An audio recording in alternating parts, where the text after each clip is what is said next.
नमस्कार. मराठवाडा नेता यूट्यूबमध्ये आपलं मनपूर्वक हार्दिक स्वागत आहे.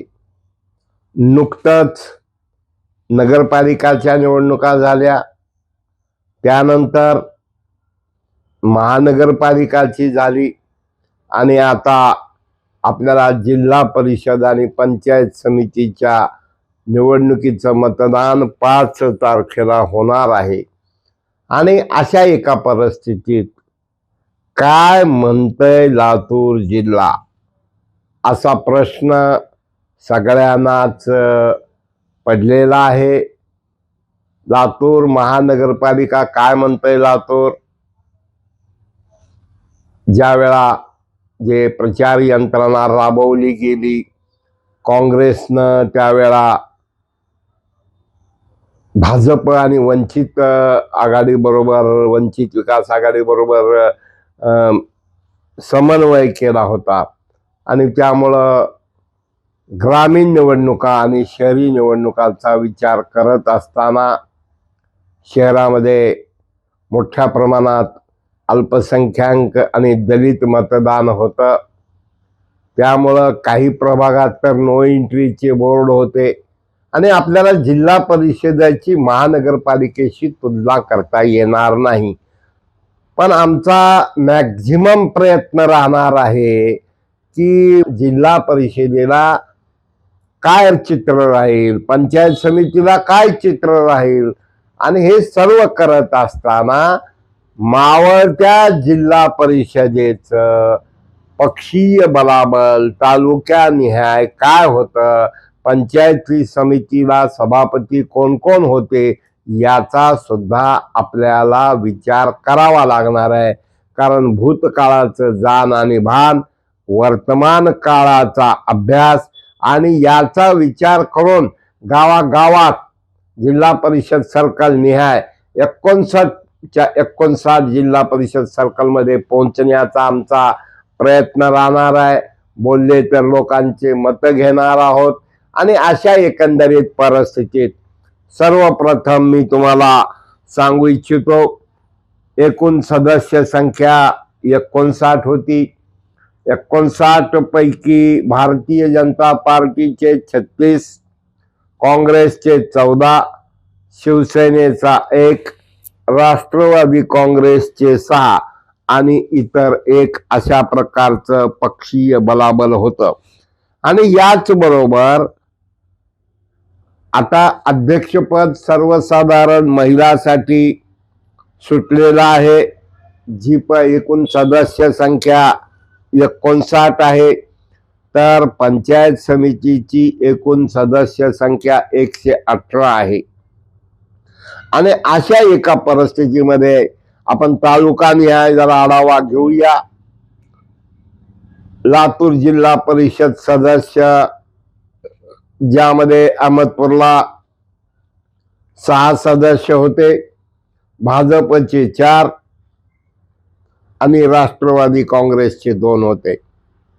जळकोटमध्ये एकूण 3 सदस्य, 3 पैकी 1 काँग्रेस, 2 इतर होते. उदगीरमध्ये 7 सदस्य, ज्यापैकी भाजपचे 5, काँग्रेसचा 1 आणि राष्ट्रवादी काँग्रेसचा 1 होता. देवणीत एकूण सदस्य संख्या 3 होती, भाजपचे 3 होते, इतर एकही नव्हता. त्याचबरोबर शिरोळपारचा जर विचार केला तर 2 सदस्य, या 2 मध्ये दोन्हीच्या दोन्ही भाजपचे होते. चाकूरमध्ये 5 सदस्यापैकी 5च्या 5 भाजपचे होते. रेणापूरमध्ये एकूण सदस्य 4, त्यापैकी 3 भाजप, 1 काँग्रेस होतं. लातूर ग्रामीण मध्ये 10 सदस्य, त्यापैकी भाजपचे 3, काँग्रेसचे 6, राष्ट्रवादीचा 1 होता. औसा विधानसभा मतदारसंघात एकूण सदस्य संख्या 9 होती. भाजपचे 3 होते, काँग्रेसचे 4 होते, शिवसेनेचा 1 होता, राष्ट्रवादी काँग्रेसचा 1 होता. निलंगा जिल्हा परिषद मध्ये एकूण जागा 9, भाजपच्या 8, काँग्रेसची 1 अशा प्रकारचं चित्र होतं. आणि अशा एका परिस्थितीमध्ये विचार करत असताना आता आपण अभ्यास करूया की सभापती कोणत्या किती सभापती आणि कोणकोणत्या पक्षाचे होते, ज्यामध्ये लातूर पंचायत समिती सभापती हा काँग्रेसचा होता, औशामध्ये पंचायत समिती सभापती काँग्रेसचा होता, तर रेणापूर, अहमदपूर, निलंगा, चाकूर, जळकोट, उदगीर, देवणी, शिराळपाल या 8 ठिकाणी पंचायत समिती सभापती हा भाजपचा होता. आता याच बरोबर आपण तालुकानिहाय पंचायत समिती सदस्य संख्येचा विचार करत असताना अहमदपूरमध्ये 12 होते, भाजपचे 7 होते, काँग्रेसचा 1 होता, राष्ट्रवादी काँग्रेसचे 4 होते. जळकोटमध्ये एकूण सदस्य संख्या पंचायत समितीची 6 होती, ज्यामध्ये भारतीय जनता पार्टीचे 5 आणि काँग्रेसचा 1. उदगीरमध्ये 14 पैकी भाजपचे 9, काँग्रेसचे 3, शिवसेनेचा 1 आणि राष्ट्रवादी काँग्रेसचा 1. त्यानंतर देवणीमध्ये 6 पैकी पंचायत समिती सदस्यात भाजपच्या 6च्या 6 होत्या. शिराळपालमध्ये एकूण सदस्य 4 पंचायत समिती भाजपचे 4 होते.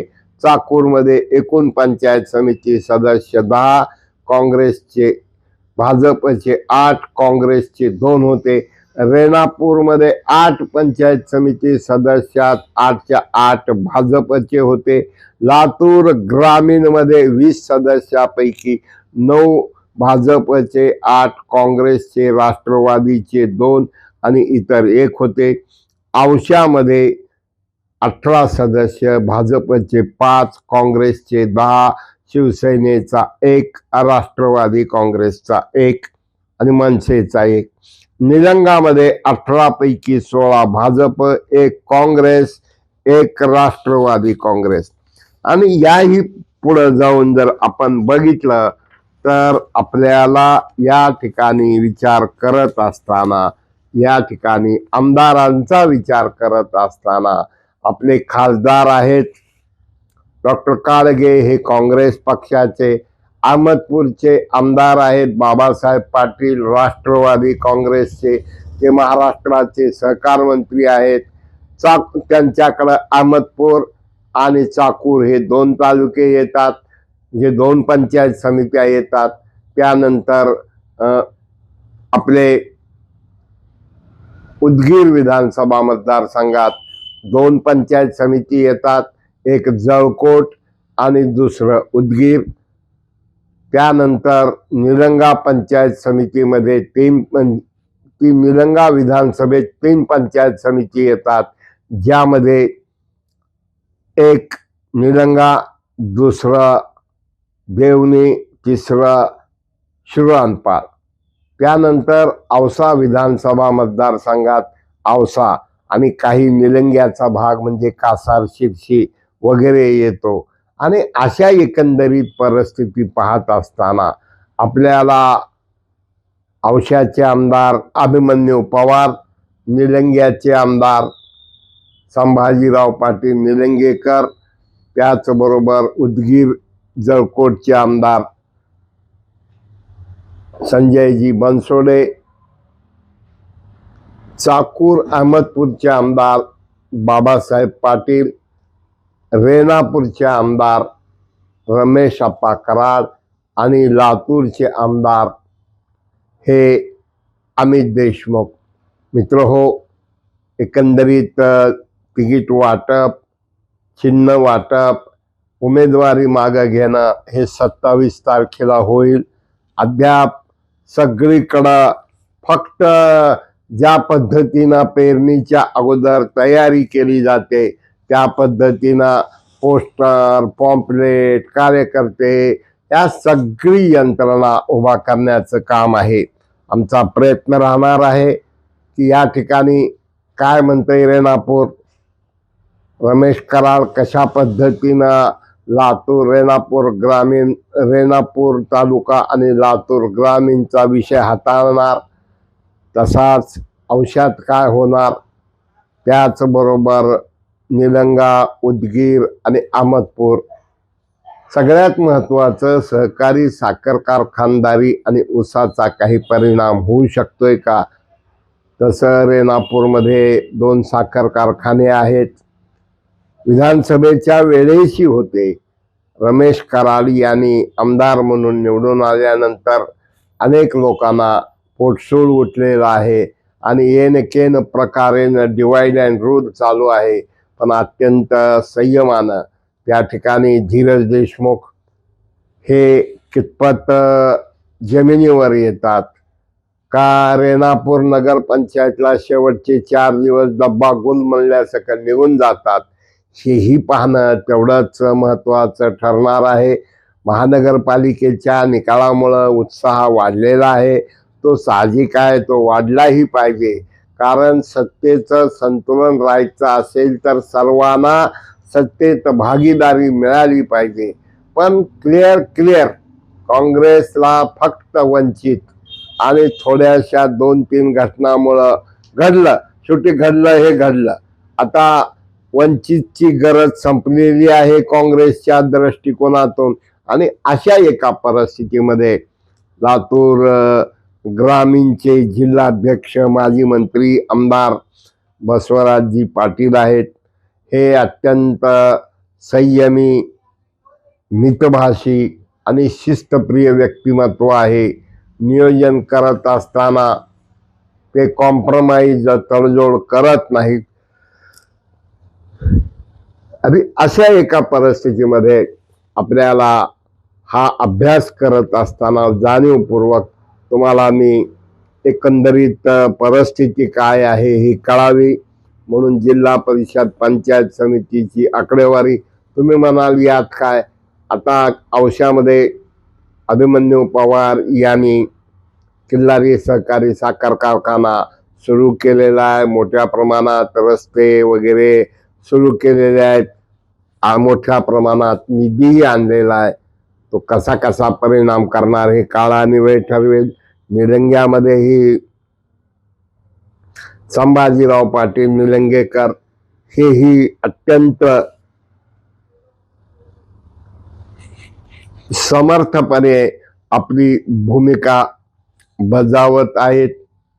त्यांच्याकडं कशा कशा पद्धतीनं चित्र राहणार आणि उदगीरमध्ये असेल किंवा अहमदपूरमध्ये असेल की समोर नेतृत्व कोण करणार, काँग्रेसचं नेतृत्व कोण करणार, सगळीकडं सामूहिक नेतृत्व चालणार का अमित देशमुख बोले आणि पक्ष चाले मग अशोकराव पाटील निलंगेकर किंवा अभयदादा साळुंके. आता ह्या तिकीट वाटपात नंतर औशामध्ये श्रीशैल उडगे आणि डॅमेज कंट्रोल कशा पद्धतीनं केलं जाणार. आज कोणीही माईचा लाल असाच निकाल लागतोय असं म्हणू शकत नाही. आमची तुम्हाला विनंती आहे, तुम्हाला काय वाटतंय, कशा प्रकारचं चित्र आहे, काय काय होऊ शकतंय, काय काय या निवडणुकीतले मुद्दे आहेत, सत्ताधाऱ्याविषयी इन्कम्बन्सी फॅक्टर काय आहे आणि शेवटी काम करणाऱ्याकडनं चुका होत असतात. पण या ठिकाणी दिनकरराव माने यांचा होणारा प्रवेश आणि दिलेल्या उमेदवाऱ्या पाहता तिथं औसा काय काय करणार हे सुद्धा महत्वाचं आहे. मित्रहो, तिकीट वाटप परवा होत आहे. आपण त्या संदर्भात अभ्यास करून बोलूत. एकंदरीत उमेदवार, समोरचे उमेदवार कुठं दुरंगी लढती होतील, कुठं तिरंगी लढती होतील आणि अशा एका परिस्थितीमध्ये मराठवाडा नेता अधिकात अधिक ॲक्युरेट देण्याचा आमचा प्रयत्न राहणार आहे. मग तुम्ही म्हणाल महानगरपालिकेला कुठं मांजर आडवं गेलं. महानगरपालिका ही प्रभागनिहाय होती. त्या ठिकाणी ज्या 2-3 घटना घडल्या त्या सुद्धा फार प्रभावी ठरल्या. ठीक आहे, बघूया काय होतं ते. विद्यमान आमदार आपले गड राखू शकणार का, इकडं सगळ्याचं लक्ष लागून आहे. कार्यकर्ते सध्या भ्रमात आहे आणि नेते हे संभ्रमात आहे. तर मित्र हो, मराठवाडा नेता यूट्यूब शेअर करा, सबस्क्राईब करा, लाईक करा. धन्यवाद.